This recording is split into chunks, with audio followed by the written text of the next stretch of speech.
தமிழ் உறவுகளுக்கு வணக்கம். இது உங்கள் வேர்களை தேடி தமிழ் மீடியா. 16 வயதையே தன் ஆயுட்காலமாக கொண்ட மார்க்கண்டேயன் அவன் ஆயுள் முழுவதும் தினமும் சிவபூஜை செய்து வந்தான். தனது ஆயுளின் இறுதி நாளன்றும் அவன் சிவபூஜை செய்து வருகிறான். அந்த நேரத்தில் யமன் அவன் உயிரை கவர்ந்து செல்ல அங்கு வந்த பொழுது மார்க்கண்டேயன் சிவனிடம் சரணாகதி அடைந்து சிவலிங்கத்தையே கட்டிப்பிடித்து கொள்கிறான். யமதர்மனோ தன் பாச கயிற்றை மார்க்கண்டேயன் மீது வீச அது சிவபெருமான் மீதும் சற்று விழுந்தது.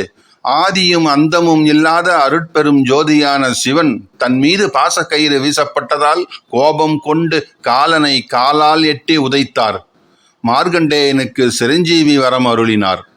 சிவபெருமான் மீது பாசக்கயிற்றை வீசிய பாவம் யமதர்மனை துன்புறுத்தி கொண்டே இருக்க அவனுடைய தர்மத்தையும் செய்ய விடாமல் தடுத்தது.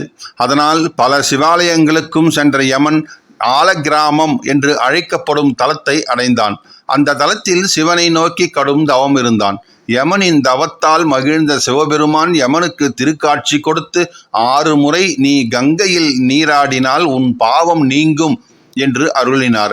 மேலும் யமன் நீராடுவதற்கு வசதியாக தம்முடைய சக்தியினால் காசியில் இருக்கும் அந்த கங்கையை இந்த ஆலயத்திற்கு எதிரில் இருக்கும் திருக்குளத்தில் வருவித்து கொடுக்கிறார் சிவபெருமான்.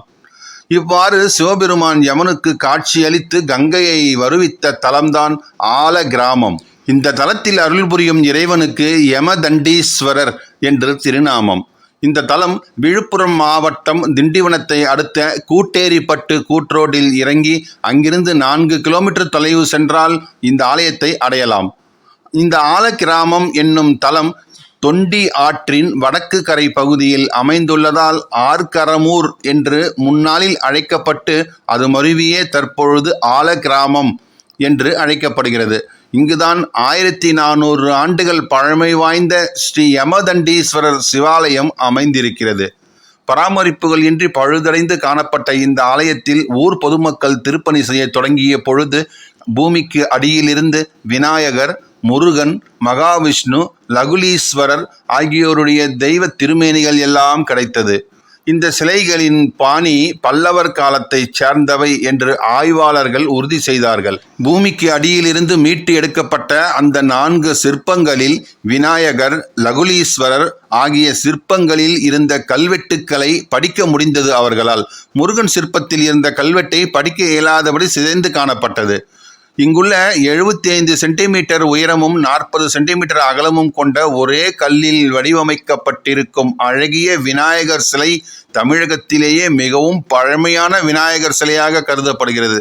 அதனால் அவரை மூத்த விநாயகர் என்று அழைக்கிறார்கள். பிள்ளையார்பட்டியில் உள்ள கற்பக விநாயகரின் சிலை கிபி 6ஆம் நூற்றாண்டை சார்ந்தது. ஆனால் இந்த விநாயகர் சிலை சிற்பத்தில் காணப்படும் தமிழ் வட்டெழுத்துக்கள் எல்லாம் கிபி 4ஆம் நூற்றாண்டிற்கும் கிபி 5ஆம் நூற்றாண்டிற்கும் இடைப்பட்டது. எனவே இந்த சிற்பமே பிள்ளையார்பட்டி சிலையை விட பழமையானது என்பது கல்வெட்டின் மூலம் உறுதியாகிறது. இந்த சிற்பத்தில் பிரமி, பன்னூர, சேவிக, மகன், கிழார், கோன் கொடுத்தது என்றெல்லாம் பொறிக்கப்பட்டிருக்கிறது. இந்த வாசகம் கல்வெட்டை செதுக்கிய சிற்பியை குறிக்கிறது என்று கூறுகிறார்கள் ஆய்வாளர்கள்.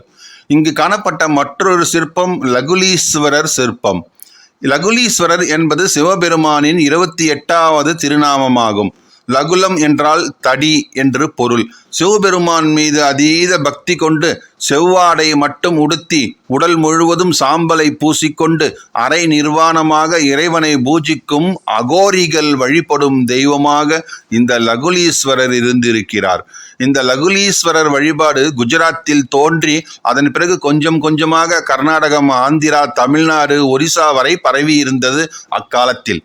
இந்த ஆலயத்தில் மேற்கு திசையில் தற்பொழுது வைக்கப்பட்டிருக்கும் ஒரே பலகை கல்லில் வடிக்கப்பட்ட 4.5 அடி உயரமும் 2.5 அடி அகலமும் கொண்ட விஷ்ணு சிற்பம் பல்லவர் கால சிற்ப பாணியை சார்ந்தது. இங்கு சதுர வடிவில் இருக்கும் மூலவரின் ஆவுடையார், சதுர கருவறை, சதுர்சய விமானம் ஆகியவையெல்லாம் பல்லவர் காலத்தை உறுதி செய்கிறது.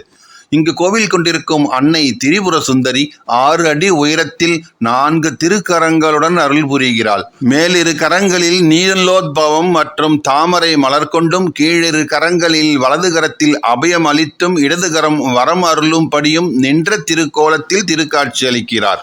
இந்த திரிபுர சுந்தரி அம்பாள் வாரத்தில் 7 நாட்களிலும் 7 விதமான முகபாவங்களோடு காட்சி கொடுக்கிறார். அம்பாள் சன்னதியின் கீழ்ப்பகுதியில் சிறிய அறை ஒன்றும் இருக்கிறது. அந்த அறை இதுவரை ஆராய்ந்து பார்க்கவில்லை. ஒருவேளை அந்த அறை அந்த கால மன்னர்கள் ஏதேனும் ரகசியமாக வைக்க பயன்படுத்தி இருக்கலாம் என்று ஆய்வாளர்கள் கூறுகிறார்கள். மற்றொரு அதிசயமாக, இந்த ஆலயத்தில் நடைபெறும் பிரதோஷ விழாவின் பொழுது நந்தியம்பெருமான் சுவாசிப்பதை உணர முடியும் என்று கூறுகிறார்கள் அர்ச்சகர்களும் அங்கு கூடும் பக்தர்களும். கங்கையை இறைவன் இங்கு வருவித்ததால் ஆலயத்தின் எதிரில் உள்ள திருக்குளத்தில் கங்காதேவியின் சிலை ஒன்றும் நிறுவப்பட்டுள்ளது. இந்த திருக்குளத்தில் நீராடுவதன் மூலம் கங்கையில் நீராடும் புண்ணிய பலனை பெறலாம் என்றும் கூறப்படுகிறது.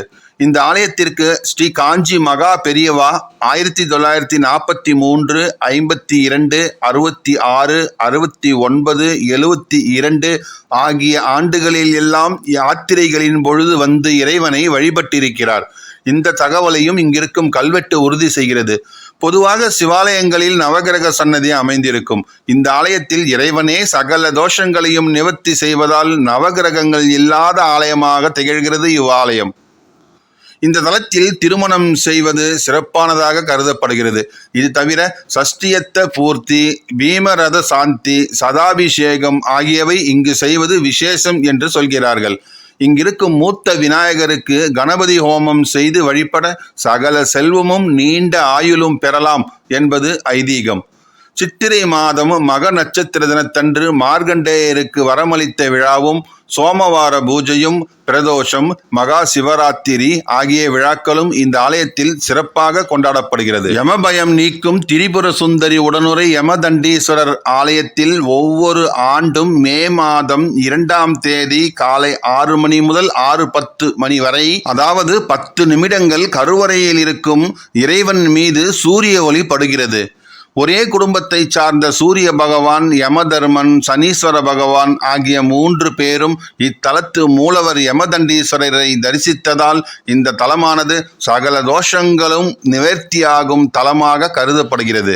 இந்த ஆலயத்திற்கு பேருந்து மூலம் வர விரும்பும் பக்தர்கள் சென்னை திருச்சி தேசிய நெடுஞ்சாலையில் திண்டிவனத்திற்கும் விழுப்புரத்திற்கும் இடையே அமைந்திருக்கும் கூட்டேரிப்பட்டு கூட்ரோடில் இறங்கி அங்கிருந்து 3-4 கிலோமீட்டர் ஷேர் ஆட்டோ மூலம் பயணித்து இந்த ஆலயத்தை அடையலாம்.